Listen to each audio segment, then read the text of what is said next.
ખાણ ખનીજ સહિત જરૂરી ડોક્યુમેન્ટ અને ટ્રાફિક નિયમનું ઉલ્લંઘન કરી રોંગ સાઈડમાં ગાડી ચલાવવા મામલે મહુવા ટાઉન પોલીસ સ્ટેશનની કાર્યવાહી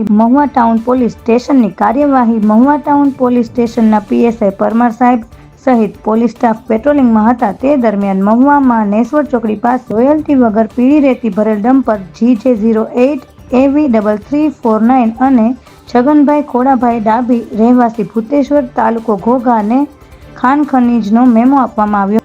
સાથે જરૂરી ડોક્યુમેન્ટ સાથે ન હોવા બાબતે એક ડમ્પર, એક ટ્રક અને અર્ટિકા કાર ચાલકને પણ મેમો આપવામાં આવ્યો.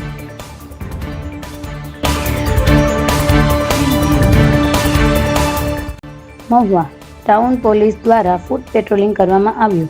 આજરોજ 31મી ડિસેમ્બર સાંજે 7 વાગે મહુવા પીઆઈ શ્રી HG ભરવાડ સાહેબના માર્ગદર્શન હેઠળ મહુવા ટાઉન પોલીસ દ્વારા ફૂટ પેટ્રોલિંગ કરવામાં આવ્યું. મહુવા ટાઉન પોલીસ સ્ટેશનથી બંદર રોડ, વાસી તળાવ, ડોક્ટર સ્ટ્રીટ, કેબિન ચોક, સોની બજાર, ભાદરોડ ઝાપા થઈ બગીચા ચોક વિસ્તારમાં ફૂટ પેટ્રોલિંગ કરવામાં આવ્યું. અહેવાલ ચિરાગ ચોટલી.